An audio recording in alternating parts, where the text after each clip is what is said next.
Assalamualaikum warahmatullahi wabarakatuh.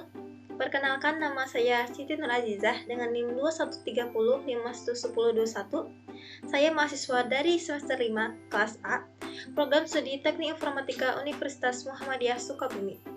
Di sini saya akan mempresentasikan mengenai penelitian yang sudah diteliti untuk memenuhi ujian akhir semester ganjil mata kuliah Sistem Manajemen Keamanan Data dan Informasi.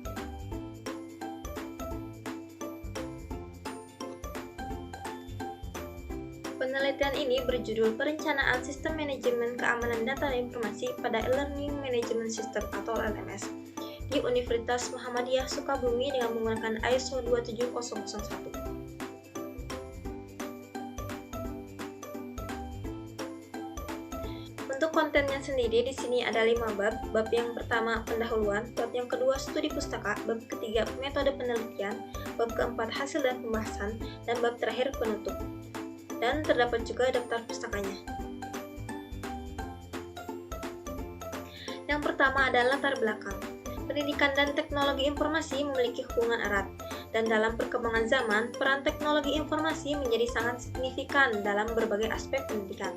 Salah satu teknologi informasi saat ini yaitu LMS atau Learning Management System. Learning Management System atau yang biasa disebut LMS merupakan platform teknologi informasi yang memainkan peran penting dalam manajemen dan penyampaian pembelajaran online di institusi pendidikan. Maka, diperlukan keamanan informasi yang kuat dalam LMS. Keamanan informasi sangat penting untuk melindungi sistem dari ancaman yang tidak diinginkan, mengurangi penggangguan pada kerahasiaan, keutuhan, dan ketersediaan. Universitas Muhammadiyah Sukabumi merupakan salah satu instansi yang memanfaatkan teknologi informasi dalam melaksanakan pembelajarannya. Berdasarkan hasil wawancara LMS UMI, masih terdapat permasalahan dalam sistem keamanan informasi platform tersebut. Contohnya, seperti kecurangan mahasiswa, mengubah nilai, absen, dan ancaman dari dalam dan luar menjadi fokus perhatian saat ini. Sehingga platform tersebut akan sering mengalami ancaman yang menyebabkan risiko tinggi. Untuk menangani hal tersebut, maka dibuatlah perencanaan sistem manajemen keamanan data dan informasi, terutama dengan mengelola manajemen risiko keamanan informasi. Perencanaan SMKI atau Sistem Manajemen Keamanan Informasi ini menggunakan metode ISO 27001. Selanjutnya ada identifikasi masalah. Identifikasi masalah yang pertama, potensi ketidakamanan informasi akademik di LMS UMI karena kurangnya kebijakan perguruan tinggi yang mengatur keamanan data. Kegagalan ini membuka peluang bagi pihak tidak berwenang untuk memanfaatkan celah keamanan. Yang kedua, tidak adanya perencanaan terkait sistem manajemen keamanan informasi pada LMS UMI dapat menimbulkan konsekuensi merugikan bagi instansi. Kurangnya tindakan ini meningkatkan risiko keamanan data yang tidak memadai. Selanjutnya, tujuan penelitian. Yang pertama, mengembangkan kebijakan perguruan tinggi yang berfokus pada keamanan informasi untuk meminimalkan peluang ketidakamanan pada sistem Learning Management System atau LMS di Universitas Muhammadiyah Sukabumi.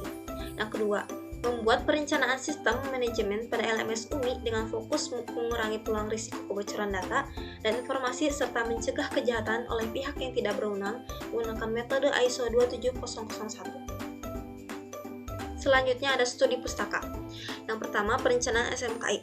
Perencanaan SMKI adalah suatu proses kunci dalam manajemen, menentukan tujuan organisasi, strategi mencapai tujuan, dan merinci rencana aktivitas kerja. ISO 27001 sebagai standar internasional memberikan kerangka kerja untuk mengelola risiko keamanan informasi, melibatkan tahapan menentukan ruang lingkup, kebijakan SMKI, dan cara penilaian risiko. Yang kedua, ISO 27001.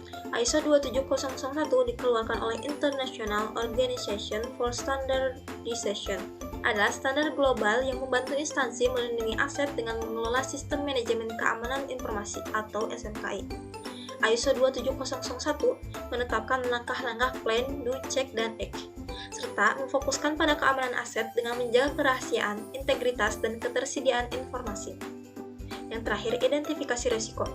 Manajemen risiko merupakan proses identifikasi, pengukuran, dan kontrol terhadap ketidakpastian yang dapat mengancam aset dan menyebabkan kerugian finansial. Tahap identifikasi risiko melibatkan langkah-langkah seperti penilaian aset, identifikasi risiko, ancaman, kelemahan, serta analisis dan evaluasi risiko dengan memperhatikan prinsip-prinsip keamanan informasi seperti ketersediaan, integritas, dan kerahasiaan. Selanjutnya ada metode penelitian. Penelitian ini menggunakan metode yang pertama, pengumpulan datanya itu studi pustaka dan wawancara. Studi pustaka ini dilakukan dengan mempelajari dan memahami lebih dalam mengenai materi yang berkaitan dengan keamanan sistem informasi menggunakan ISO 27001, perencanaan SMKI, dan identifikasi risiko yaitu dari jurnal, buku, dan artikel. Untuk wawancaranya sendiri, wawancara langsung kepada pihak staf yang memiliki tugas dan tanggung jawab untuk mengelola keamanan informasi dan LMS UMI. Untuk mengetahui wawancara prosedur umum untuk mengelola keamanan sistem informasi dan untuk mengetahui insiden keamanan sistem informasi yang pernah terjadi. Yang kedua, menentukan ruang lingkup SMKI. Melibatkan serangkaian langkah terstruktur termasuk identifikasi aset, evaluasi risiko, penilaian kepatuhan, dan identifikasi pihak yang terlibat dalam penggunaan LMS.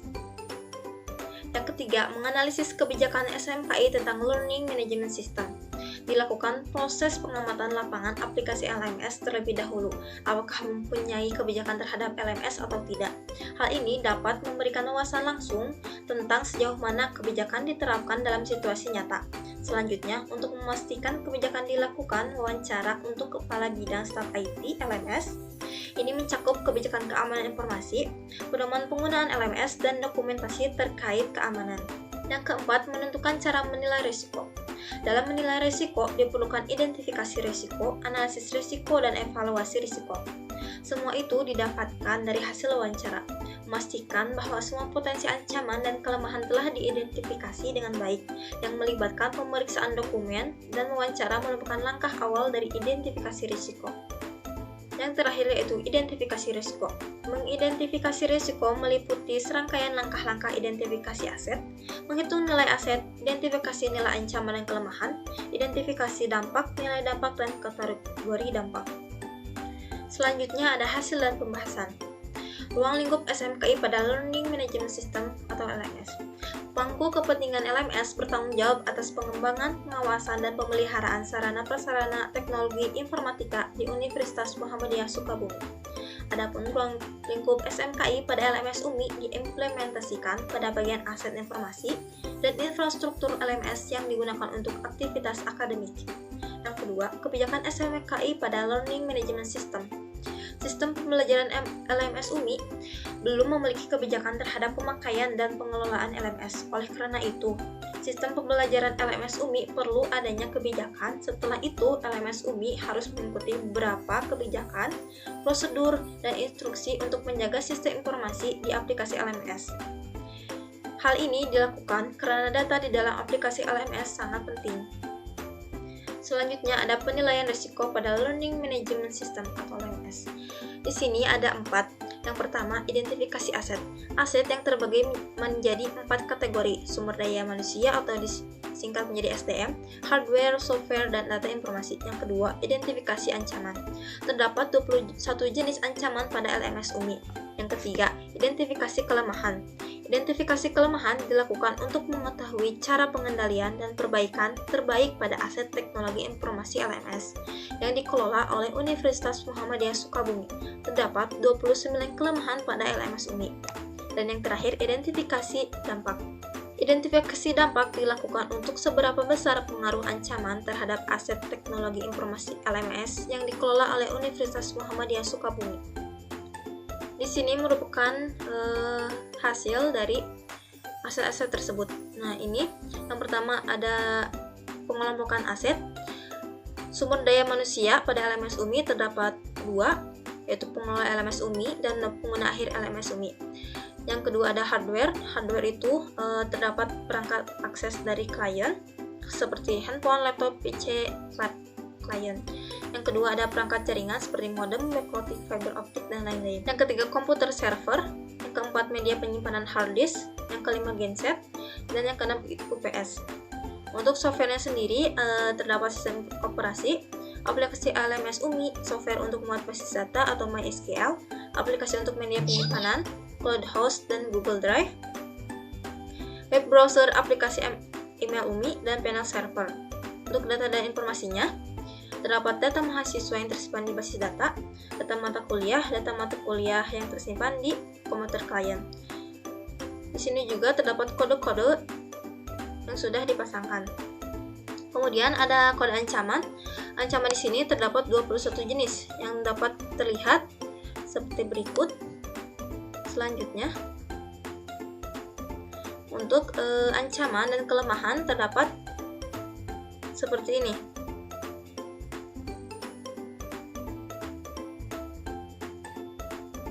Selanjutnya, untuk identifikasi resiko, yang pertama identifikasi nilai aset LMS UMI. Sesudah kita kategorikan tadi aset-asetnya, kita hitung nilai aset LMS UMI. Berdasarkan hasil wawancara yang telah dilakukan dengan pihak Kepala Bidang IT LMS UMI, terdapat nilai dari masing-masing aset dengan jumlah aset sumber daya manusia 2, hardware 6, software 7, dan data informasi 3. Software memiliki nilai aset tertinggi yaitu 37. Dapat dilihat seperti berikut. Untuk confidentiality, confidentiality adalah kerahasiaan.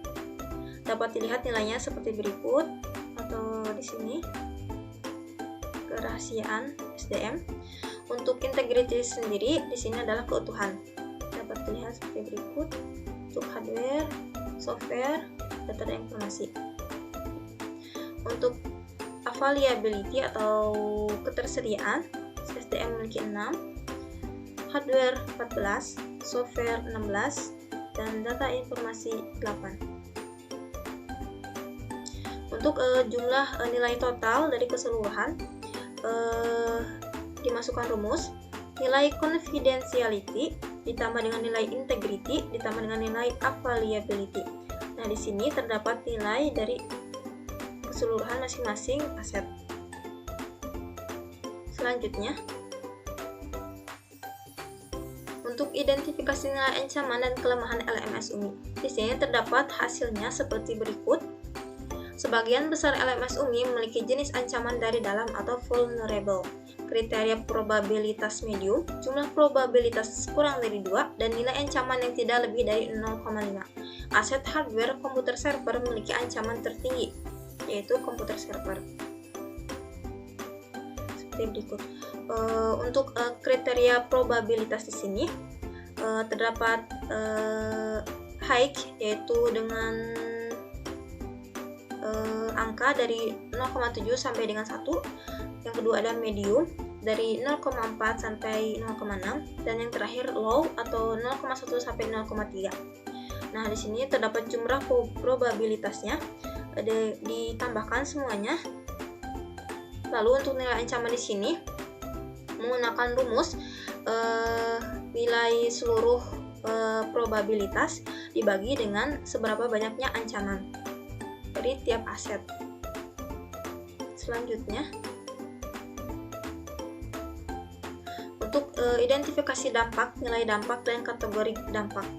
Dampak dari masing-masing aset rata-rata memiliki kategori dampak very high critical, yang dimana dampak tersebut sangat tinggi apabila terjadi ancaman. Untuk kategori-kategori tersendiri ini, critical nilai skalanya 0 sampai 20, untuk minor critical nilai skalanya 21 sampai 40, major critical 41 sampai 60, high critical 61 sampai 80, very high critical 81 sampai 100. Nah, di SDM high critical terdapat 1 ancamannya. Untuk very high criticalnya 6, di hardware minor criticalnya 11, major criticalnya 3, high critical 8, kemudian very high critical 5, software major critical 7, high critical 6, very high critical 12. Untuk data informasi, high critical 4, kemudian very high critical 9. Selanjutnya, berikut merupakan hasil dari aset-aset tersebut, dan ini terdapat nilai dampak dari setiap aset dan kategori dampaknya.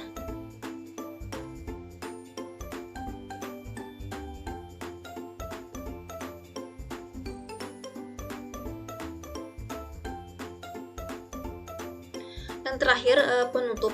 Yang pertama, kesimpulan dari penelitian LMS UMI terdapat aset-aset dalam LMS Universitas Muhammadiyah Sukabumi melibatkan sumber daya manusia, hardware, software, dan data informasi. Yang kedua, ancaman terhadap aset-aset tersebut dapat berdampak serius pada sistem LMS karena kekurangan kebijakan, prosedur, dan instruksi keamanan data. Yang ketiga, perencanaan tata kelola keamanan informasi efektif dapat mencegah dan mengatasi ancaman dengan mengidentifikasi aset, ancaman, kelemahan, dan dampak. Yang keempat, komputer server sebagai aset hardware memiliki dampak tertinggi, sementara aplikasi atau website LMS memiliki risiko tinggi akibat penyalahgunaan hak akses. Yang kelima, evaluasi risiko dan pengambilan keputusan keamanan didasarkan pada nilai dampak dan kategori dampak memberikan gambaran lengkap tentang keamanan dan manajemen risiko. Yang terakhir, analisis ini memungkinkan identifikasi perbaikan dan mitigasi risiko untuk meningkatkan integritas, kerahasiaan, dan ketersediaan sistem manajemen pembelajaran Universitas Muhammadiyah Sukabumi. Untuk sarannya sendiri, yang pertama ada segera buat dan terapkan kebijakan prosedur dan pedoman yang jelas mengenai keamanan data dan informasi dalam LMS untuk memperbaiki masalah yang ada dan meningkatkan keamanan secara keseluruhan. Yang kedua, fokus pada peningkatan keamanan aset hardware khususnya komputer server dengan menerapkan langkah-langkah fisik dan teknis untuk melindungi server dari potensi bahaya. Yang ketiga, atur hak akses pada aplikasi atau situs web LMS dengan ketat untuk mengurangi risiko penyalahgunaan dan melindungi integritas sistem. Yang keempat, terlibat secara aktif dalam sistem tata kelola keamanan informasi dengan melakukan pemantauan, pemeliharaan, dan evaluasi rutin untuk memastikan kebijakan dan prosedur keamanan sesuai dengan standar. Yang kelima, tingkatkan kesadaran SDM tentang keamanan data melalui pelatihan dan pemberitahuan kesadaran sehingga kebijakan keamanan dapat diterapkan lebih efektif. Dan yang terakhir, pastikan adanya rencana mitigasi risiko yang kuat, termasuk tindakan khusus dalam menghadapi ancaman atau insiden keamanan.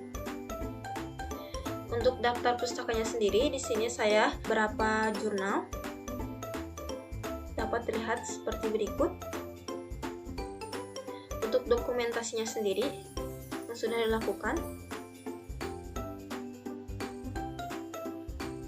Sekian penjelasan penelitian perencanaan SMKI dengan ISO 27001 dari saya. Mohon maaf jika ada kesalahan. Wabillahi taufiq wal hidayah. Wassalamualaikum warahmatullahi wabarakatuh.